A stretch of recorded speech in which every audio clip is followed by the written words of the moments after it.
What is going on, everybody? It is Saturday, May 25th. We are fresh on the heels of both King and Queen of the Ring, all in one place at one time.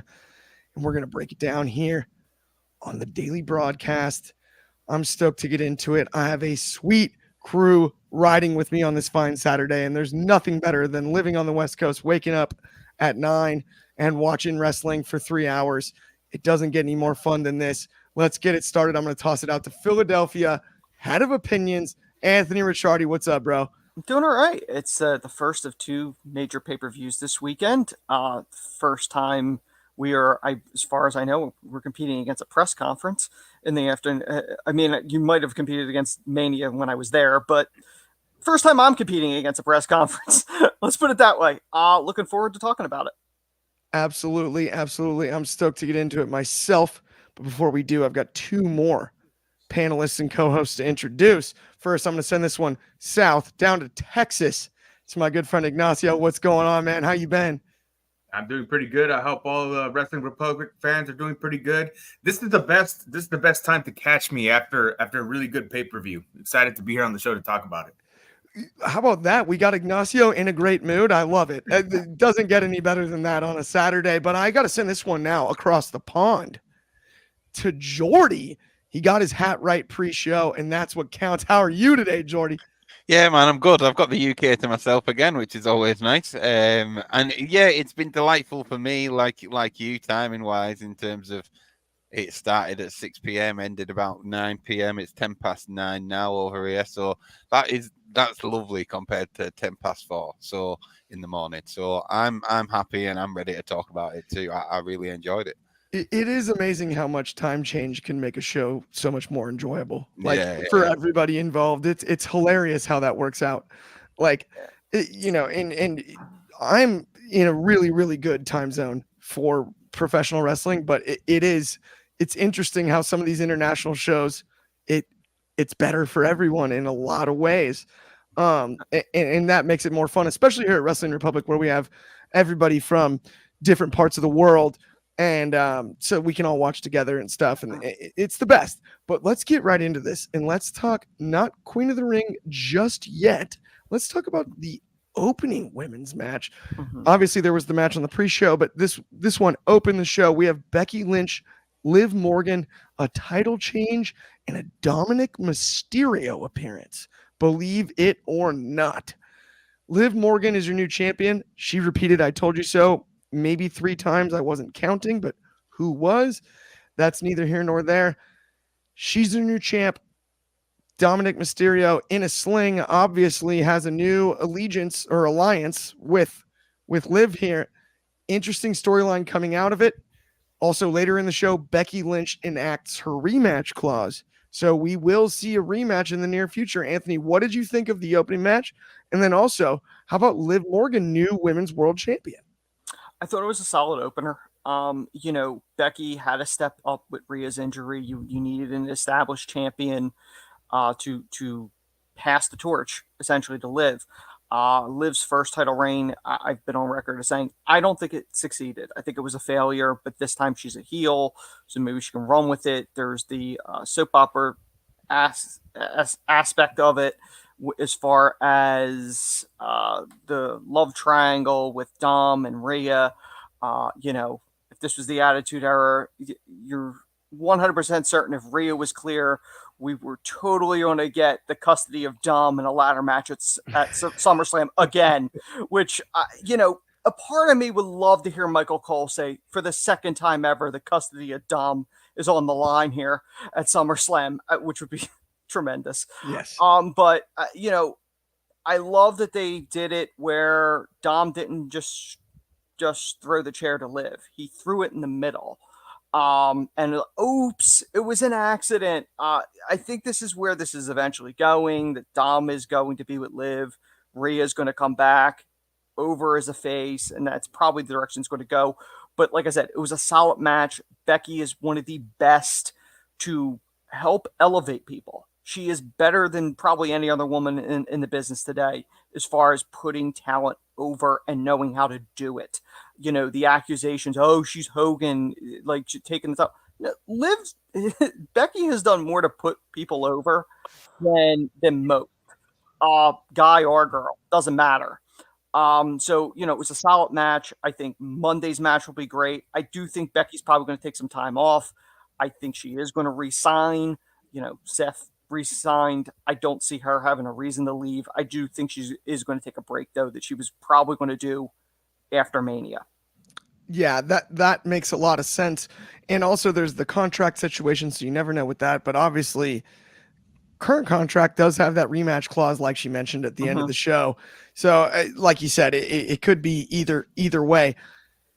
Ignacio, you mentioned that you loved this pay-per-view. Did you love this opener as much as a lot of people did? I thought it was exciting. I did think Becky Lynch in the Thriller gear, Michael Jackson was hysterical personally, but that's neither here nor there. I got to ask you about it.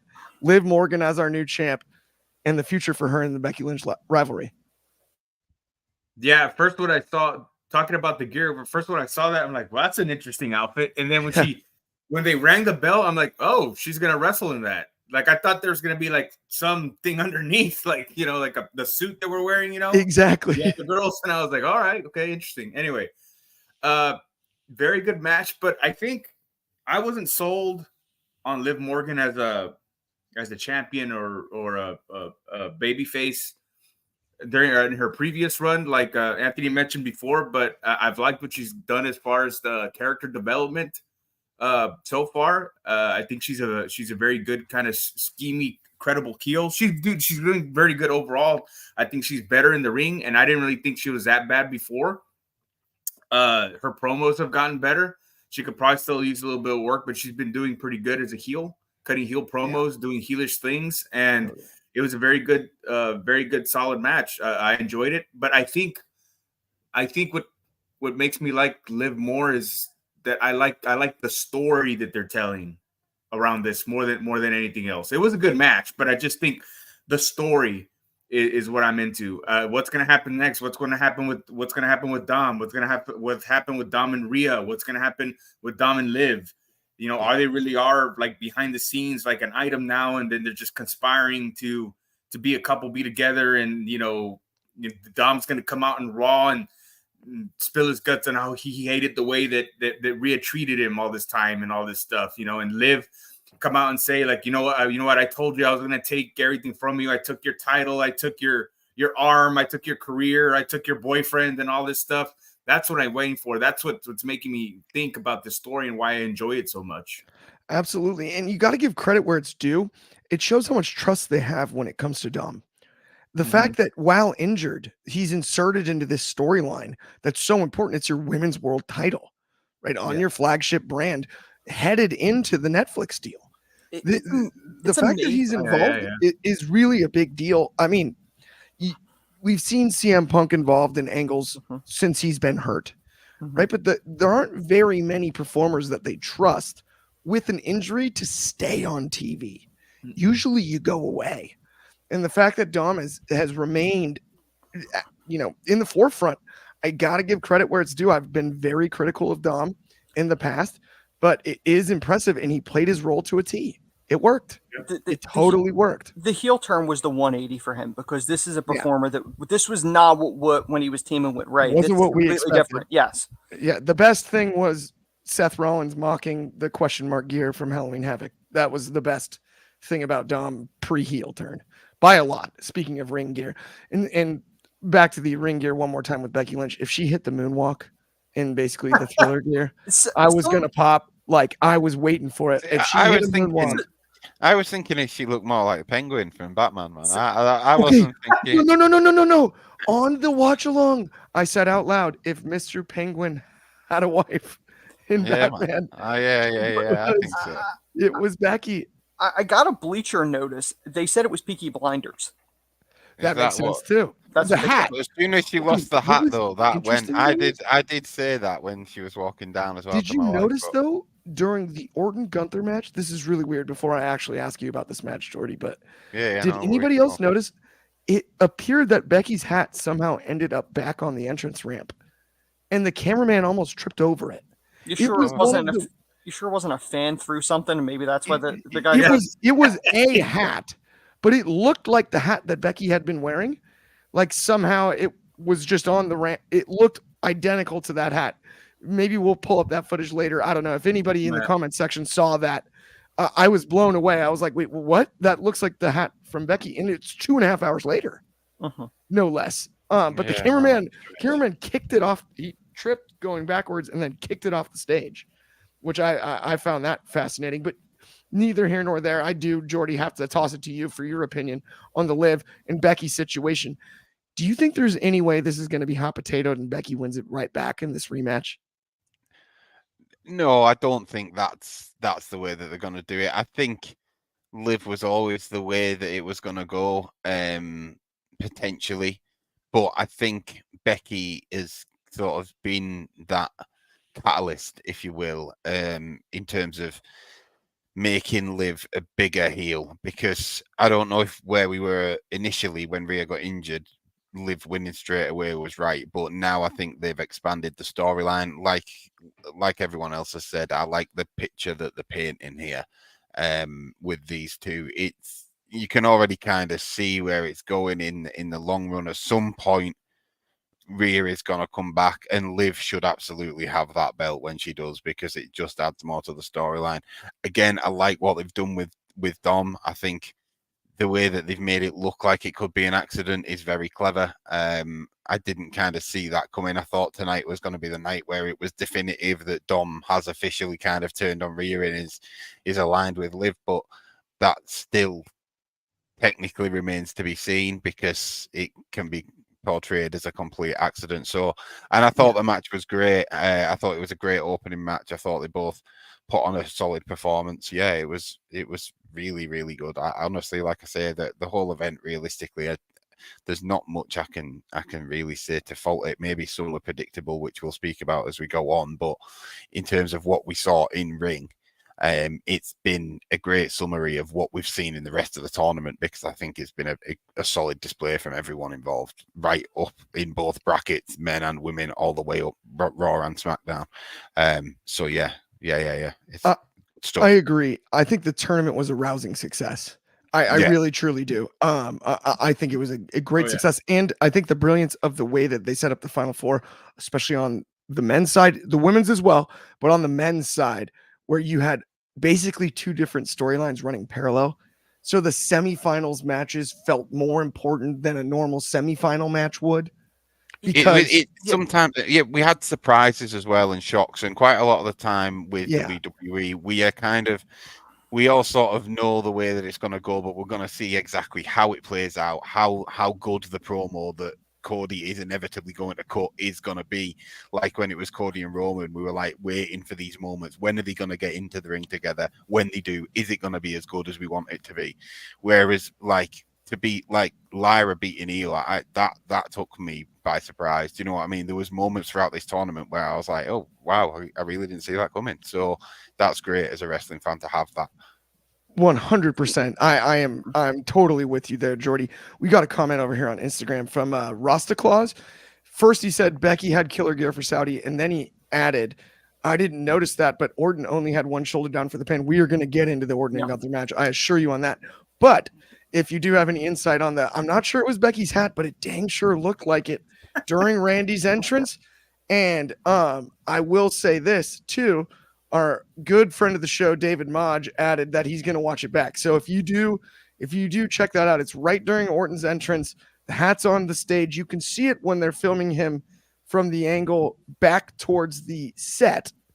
And then they go to a wide shot, and that's where you can see the referee step over it. I'm not 100% sure it was Becky's hat, but it looked exactly like Becky's hat, and it was just right in the middle of the ramp. It threw me for a complete loop because that was a long entrance anyway, and I couldn't get over it. I'm like, what happened? To piggyback what Jordy said, the great part with the finals, just as a whole, the way they did this, the great part with the four people involved, you could have saw any of the four winning and where it would split off rivalry-wise, and that was the great part, because very rarely do you watch wrestling and going, okay, you pretty much know this could be anyone. Win. It literally could have been anyone, and you knew where the stories could go, and the stories may go there anyway, but you saw a path either way. Absolutely. Okay, let's move on to our next one though. And this to me, I thought was actually the best match of the night. Personal opinion there. I was really, really, really, really excited for Sammy, Bronson, and Gable. I loved Otis's facial expression after accidentally hitting Gable was perfect. That is where Otis is at his finest. He has some of the best facial expressions in the business, and he's underrated for that. I understand he's limited in some ways as far as character is concerned, but for his size, what an athlete. And to me, it's not that he stole the show, but he added exactly the right ingredient to make this an outstanding triple threat match. That I loved. I also cracked up at the double ankle lock. And how could you not? How could you not crack up at the ankle lock on ankle lock on ankle lock? I don't know. Ignacio, did you have as much fun with this one as I did? And did you enjoy it as much as I did? Also, how hot was that crowd for Sammy? Oh, man, absolutely. They were on fire the whole night for a lot of things, for a lot of people, for the whole show, but definitely for Sami Zayn. They love Sami Zayn over there. Absolutely. Everybody loves Sami Zayn everywhere. But, I mean, yeah, they exploded for him. Man, I'm just kind of biased when it comes to triple threats. I've said it on the previous shows. They're just kind of not my thing. You know, it's just, I'll say this, the Triple H kind of has some fascination with them. He incorporates them like into tournaments sometimes. And I just don't, the feud here was Sammy and Gable, right?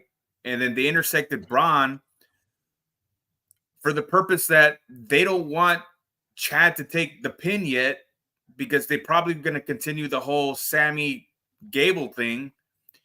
And in between then, we're going to get a feud between, or in the between, or maybe after, we're going to get an Otis Gable. But the story was with Sammy and Chad, and we threw Bronson Reed in there to take the pin. It looked like, yeah. And it just doesn't, that I don't like that. It's just, Bronson Reed should be booked differently. I think for number one, he's a monster, so he should be booked like a monster.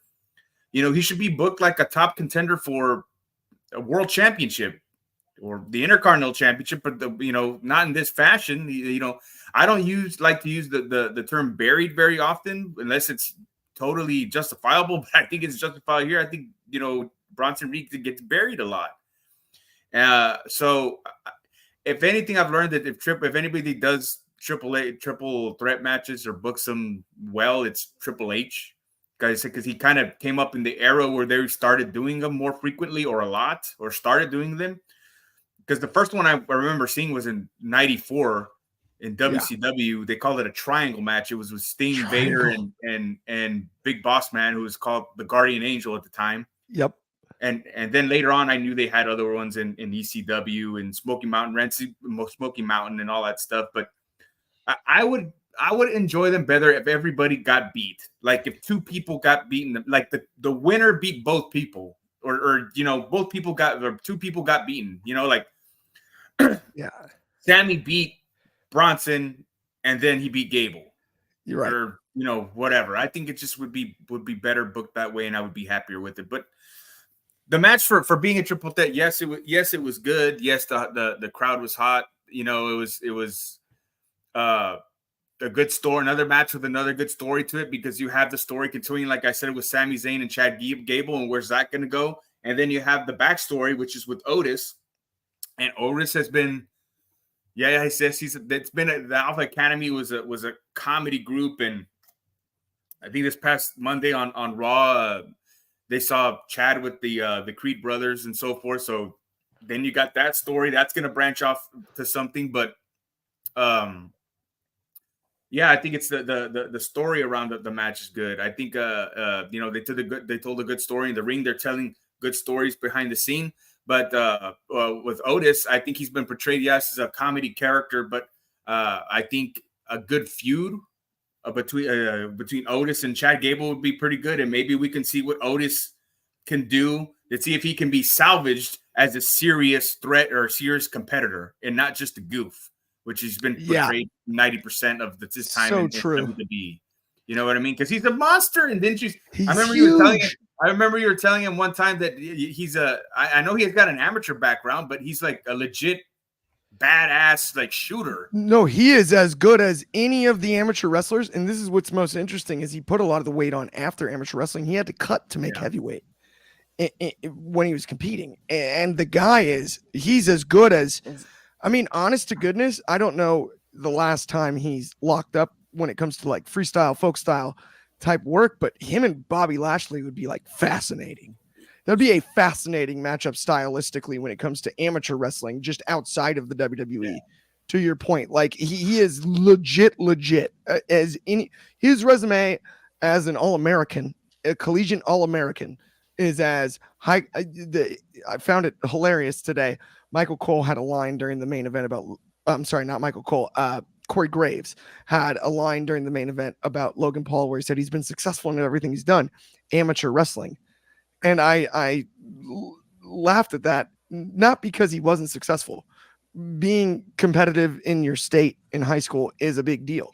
But we're looking at a roster full of like collegiate All-Americans and Olympians. By comparison, it's just not quite the same.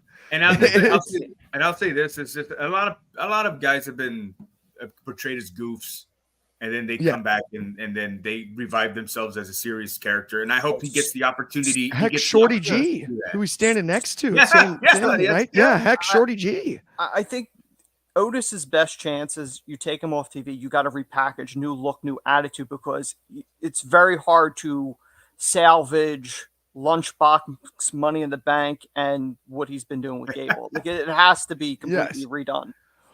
And okay, by the way, we got one really quick comment. David Modge said Logan Paul is dang good. You can't even say he's not.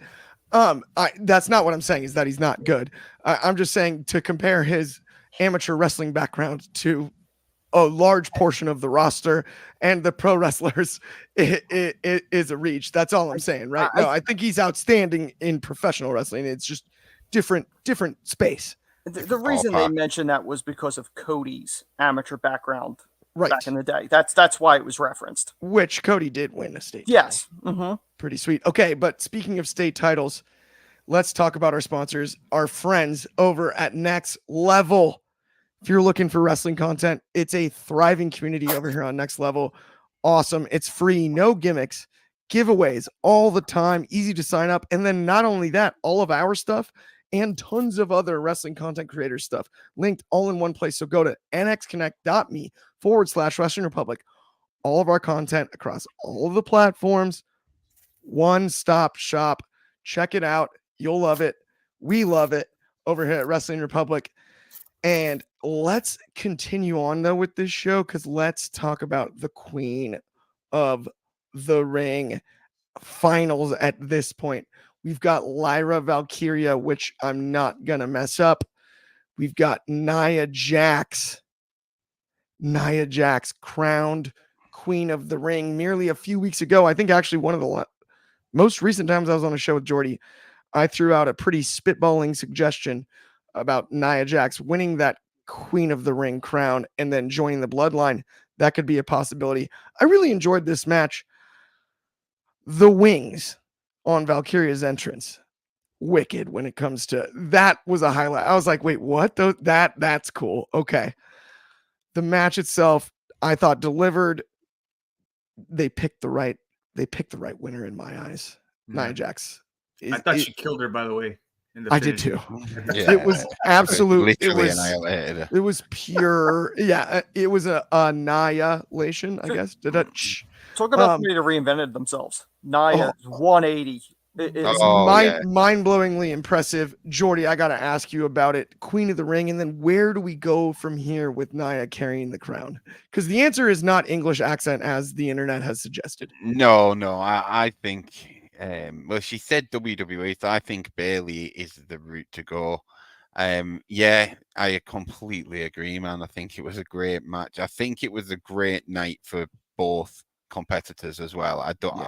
Lyra might have lost, but I don't think she's come across to the crowd badly at all. I think, and we've seen, as we spoke about earlier, from Liv Morgan, although she turned heel with it, but when you're building character. So now we've seen Lyra come so close. We're probably going to see her come so close again before she actually gets over the line and wins something. But that's, you're building an underdog story there. And it's something that, yes, she was on top in NXT, but when you jump up to the main roster, that's what you've got to do. But yeah, I think it was a great match. I completely agree. I thought she killed her with a finish. But she got up, so we're all happy days there. No, yeah, from a technical aspect, from an in-ring aspect, and a character aspect, everything. If you asked me 12 months ago if I wanted Nia to win Queen of the Ring, I wouldn't have said so. But from the start of this tournament, she's been who I'd picked realistically. There was a few others that maybe I wanted to and would think, like Tiffany Stratton. I'd be like, I just want to see what she'd do with it. I think it'd be fun. But Nia was a very good choice, and in terms of what she's going to do with it, I just think it adds to. I think she's just going to I think she will run with a gimmick. I don't think Gunther will call himself King Gunther. Yeah. I think he might call himself the King General or something like that for a little bit, but I don't think it's really going to affect Gunther's gimmick. But I think Nia will probably call herself a queen, and it will add more to a gimmick because she holds herself like a dominant queen, like character, so it works. And yeah, I'm happy for her, man. You could see as well at the end how much it meant to her when she was hugging Triple H, so it's great to see. And yeah, I'm excited to see where she goes with it. I think you absolutely broke that down perfectly there, Jordy, for sure. I agree too. I don't think Gunther will call himself the king, whereas I do think Nia will continue to be the queen. King General, they'll sell a bunch of t-shirts and then call it a day. That's kind of where I'm at when it comes to that. Although we've got another comment here, and this is not a topic that's on the list, but I do want to bring it up. Jamie's 2001 says Nia Jax will beat Bayley at SummerSlam. And that's not the topic I want to bring up because that is a possibility. And I do see that as a possibility. But did you guys see the announcement about the 2026 SummerSlam in Minneapolis being a 2-night event? Yeah, that is wild. It's interesting. It's the consolation prize because they didn't get 41. Now, as much as I hear that, I think maybe they didn't get 41 because of the weather. And the more I thought about it, I'm like, April, you never know in Minneapolis. So yes, consolation a little bit. You book it a few years out. August in Minneapolis is gorgeous. Minneapolis is an underrated, beautiful American city on the water, beautiful ballpark, beautiful venue for hosting sports. And doesn't get the credit it deserves oftentimes because it's lumped in with Milwaukee, Chicago, and other major cities of that area, Indianapolis even, which is a little bit obviously east, but like, Minneapolis, just combined Indianapolis and Minneapolis. That was a tongue twister, but Minneapolis is often overlooked when it comes to things like this. And I actually think it's less than a consolation prize. I think it's cooler that they're doing the debut SummerSlam in Minnesota. I think it's very cool. They've done a SummerSlam there before, I think famously, and it was a really good one. It was at that time he was the governor. Jesse Ventura came in as the guest referee for the title match, and it is kind of interesting. Right. And I know we don't get into dirt sheet stuff, but Jesse himself says he's now talking to the company, so it would be very interesting. Yeah. 100%, though. Let's now talk about that men's final, though, Anthony. I'm going to toss this right back to you almost immediately. Yes. Gunther Orton, it was like paint. It wasn't paint by numbers. It was like paint by Van Gogh. Like, can you have two more veteran, knowledgeable in-ring psychology experts? Just absolutely sublime in my eyes. The finish, of course, that shoulder was up. Of course it was. Doesn't matter. And they're not going to let that fly. That's a part of the story. No. This was executed excellently. I loved my favorite moment of the match, personally, before I toss it to you, Anthony, was Randy Orton delivers that RKO and then sells the back immediately. Yeah. It was perfect. And Gunther rolls out of the ring after all that time. But you had plenty of time to count a 3. If he had the strength to get up there. Adrenaline kicks back in. He fights back. The second one, he has the chance to get to him. But he didn't hit it the same way he hit the first one. Oh, I mean, just pure gold in my eyes in every way. I loved it. I do understand the complaints that some people have about the shoulder up finish. I don't think it was even a botch. I actually have a weird feeling that might have been intentional, but that's just me. Anthony, what were your thoughts on the King of the Ring final? I think it was one of the best King of the Ring finals you could possibly do because, like I said earlier, these are two guys that either one could win. I know everyone had the projection of going, well, Randy's got to win because now they added the title match to it, so it's got to be him and Cody at SummerSlam. True, and it could still go there. But the King of the Ring, historically, and it's definitely something that I think Triple H wants to get back to because he knows how important it was to his own career. The King of the Ring, back in the day, used to be a launching pad. That's where Austin 316 came in. That's where Triple H started his ascent. I mean, there's so many people that have had the ascent. I think it was like 12 Hall of Famers have been King of the Rings. I think it's something. And 9 of them have been world champions, I believe. That's what Michael Cole said.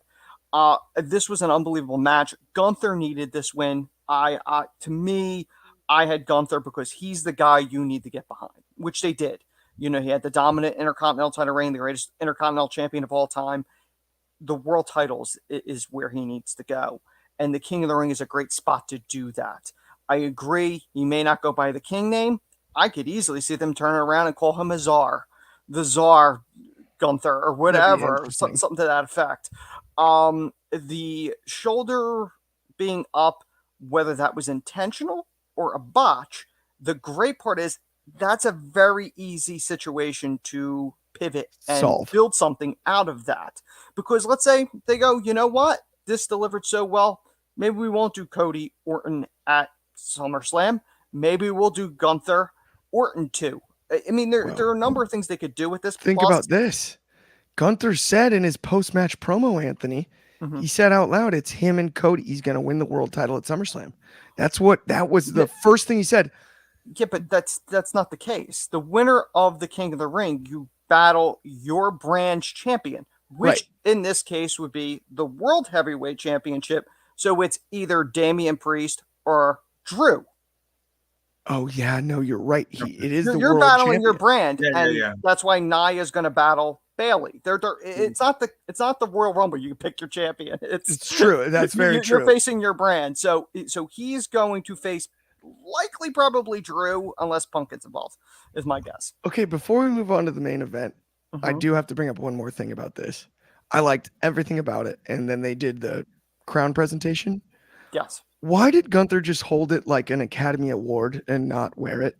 But he saw that thing. He looked like he was like he didn't want to be holding it. Bro, he saw that thing. He's like, I'm not putting this on. I thought that it was part of the thing in the build up, and I was looking at the crown and thinking, who can I imagine wearing that crown? He held it up, but never put it on. It might not fit on his head. It might be the logistical. By the way, that would have been hilarious if it was like too big and it just slides down his face as he tries to put it on. You know what that would have looked like? Do you remember the big box? I can't remember his name from Mike Tyson's Punch Out, the one that had like the little crown. Yeah. Yes. Oh my gosh. King Hippo. Yes. King Hippo. Yes. That's what it would have looked like. Oh goodness, that's ridiculous. That's hilarious. Okay. Also, the other thing that I said during this match was, 5 years ago, if you told me that at the time Gunther now would be wrestling Randy Orton and Randy Orton would have the weight advantage, I would have laughed in your face. Like, what? When I saw them stand next to each other, I'm like, Orton's the bigger man. Like, this is insane. It is wild when you look at Gunther. Like, it's pre-Slim Gunther and then post.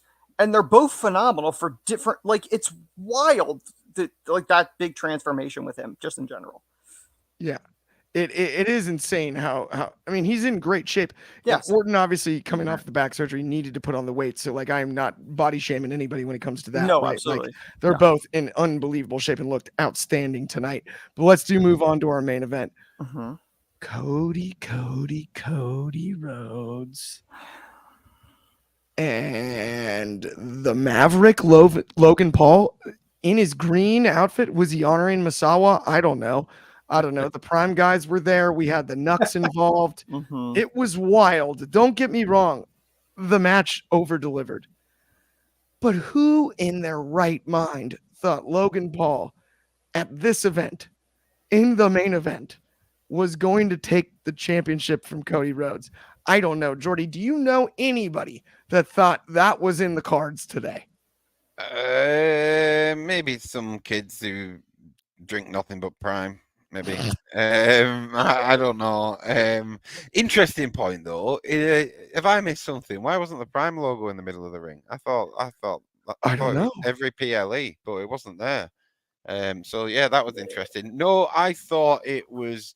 I would have been very, very shocked if Logan had walked away the winner. Very shocked, the most out of any result. But regardless of that, I kind of was hoping they were going to put on a show, and they did very much do that. I enjoyed watching the match. Like, it wasn't the best of the evening. I don't know if it really should have been the main event when it's called King of the Ring.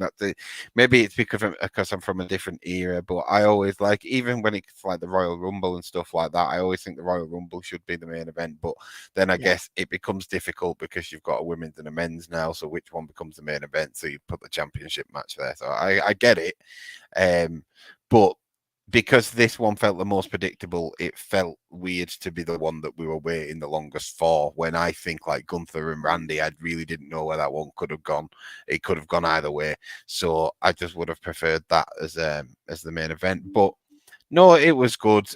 Logan's splash through the table was great. There was some Logan again showcasing what he can do in the ring. I thought the build up was slow at first, but got better. I didn't like it that week when Cody kind of said the same things that everyone said, but when he actually broke out of saying them things, I think it got a little bit tastier. But yeah, it was a good end to a good show.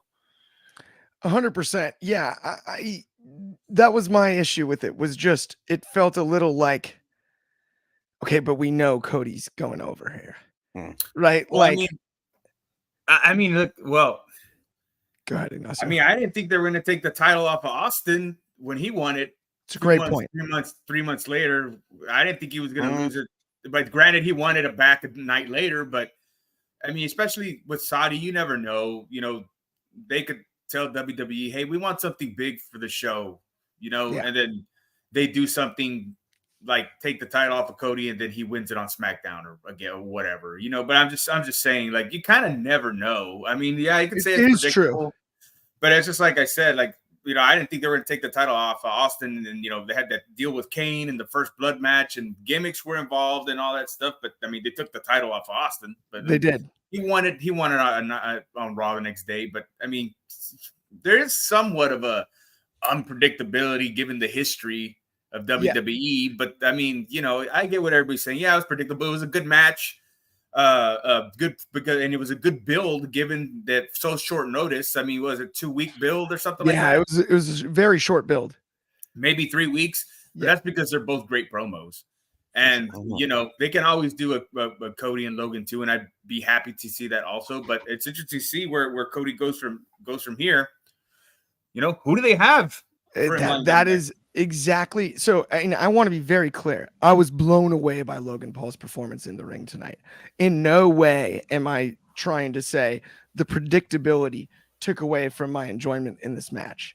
It is just a factor, and it's hard to book Cody from here. It still had a few moments, like when the Knuckles came out. It still had a few moments where I was like, "No, surely they're not gonna, are they?" Like, and then obviously Cody will kick out. But to have them moments when going into it, I kind of was pretty head chewer. So yeah, it was very well executed in that sense. That's a big part of it. And then another comment that I loved, because this was one of maybe my favorite moments of the match. But Jamie's 2001 on Instagram said, "I honestly thought Corey Graves was going to get involved. Apparently he's cleared to wrestle part-time." Okay, I have no speculation on the cleared to wrestle part-time part, but I was hoping for that right hand. I was so hoping for a right hand in that moment. Like, it would have been great. Corey Graves is awesome. I think he's outstanding on commentary. Great charisma. Clearly works his tail off. Passion for professional wrestling. And it would have been really cool to see that be the moment he gets physical. If this does lead to some sort of Corey Graves and Logan Paul thing, Sign me up. Absolutely. I'm in. At the end of the day, though, Cody retains. Anthony, Mhm. you are one of the biggest Cody Rhodes fans I know. Mhm. Obviously, you're stoked. Mhm. Give me your thoughts on the match, but more importantly, what is truly next for Cody? I mean, I do think probably the next logical move, if they're moving that direction and they want to get to it that quickly, it probably is Randy at SummerSlam. Probably in between that, probably going to be AJ, since they kind of teased it last night on SmackDown that the AJ wants another shot at this. Going into the match, you knew, yeah, it's predictable that like Cody's retaining, but if you go into a Marvel movie, the Endgame, you knew the Avengers were going to win against Thanos at the end. You just didn't know how. You were on the ride for the story. Same way if you're watching a Batman movie.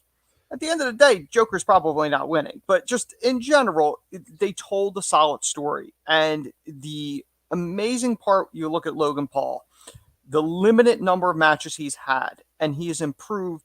And unlike other celebrities, he's actually put the time and the effort in. He's being trained in the performance center by the GOAT in Shawn Michaels, and he's putting in the time and the effort, and it shows. Logan's probably the only guy that can say that he's had the least amount of matches, but he's main evented for a world title twice at a Saudi show.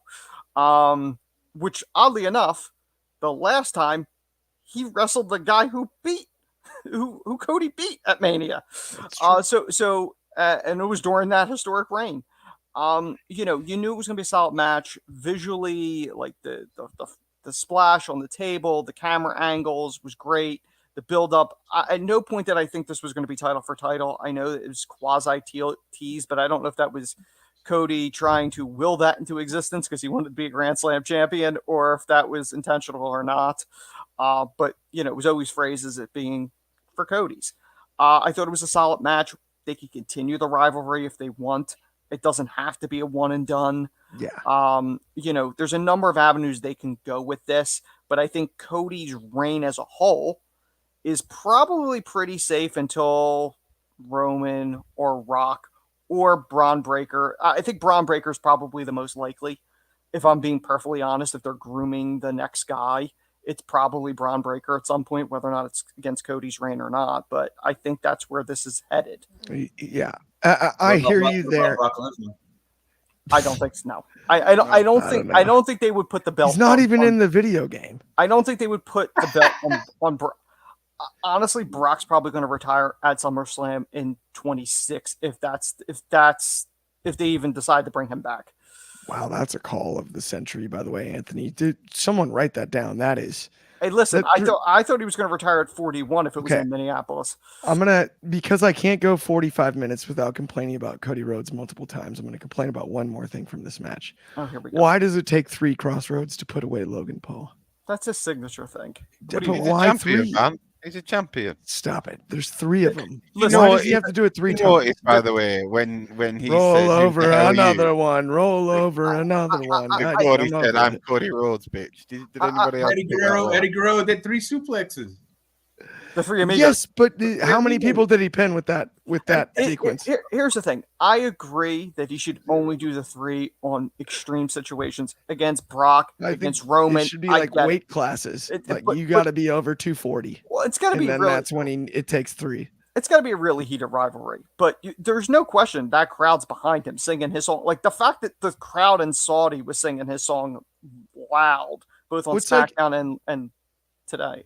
When you get the super sled, like the super finisher in Super Smash Brothers, though, when you get the sledgehammer and like you can just knock everybody off the map basically. But then there's like the couple of characters that it takes more than one shot. That's how they should treat the triple Crossroads. That's all I'm saying. You know what I Yeah. mean? That's Okay, that's yeah. all I'm asking. That's fair. Is that fair? I do. I know what you mean, but I think in the scheme of things, with it being the main event of a PLE and everything that had gone on in the match with like the splash through, I think it needed more than just a single crossroads to finish it. Maybe one off the top ropes or something different. You know? Yeah, that's where I'm almost like, and I don't want to say he needs a new finisher because I think the crossroads is awesome, but the way it's become like the full finisher is the crossroads. But by the way, I love the fact that he brought out the vertebreaker, which is 3 a move- times. Yeah. Oh, That's in a while. See, if that was the full blown, that's the finish, right? Mhm. Like, I'd be cooler with that than the 3 crossroads. Like, the 3 crossroads should happen like a little bit more rarely. And then if they go to it's not the Tiger Driver, it's what is it actually called? It's the the pedigree thing that he goes. No, the pile driver, the vertebreaker. Vertebreaker, thank you. Yeah. I mean, vertebreaker should be like the extreme, like the vertebreaker should be auto. The match is over. Well, it has to be the right size opponent too. Like you couldn't get that on Brock or Roman. That's a very true. Actually, maybe he could though because of the way you lock the arms. I think that's safe with even a bigger guy. I don't think you could get it on I don't think you could get it on Bronson Reed. No. Yeah. I'm wondering whether or not they did that as a nod. Maybe Shane Helms was the agent for the match. It was a nod to him. That would be my guess, but pure guess. As you know, I'm a huge Hurricane fan. But that does bring us to the end of the show. And thank you, everybody that tuned in. We appreciate it so much. If you enjoyed the show and haven't already liked and subscribed, it means the world to us. Please do. We will be back tomorrow. We got Sunday Night Spotlight. We've got the daily broadcast. We'll have all kinds of content surrounding AEW as well.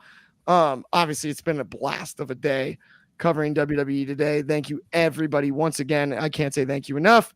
On behalf of me, Clark Taylor, Jordy, Ignacio, Anthony, everybody at Wrestling Republic, thank you so much. Have an excellent Saturday night. Enjoy it. We'll talk to everybody soon.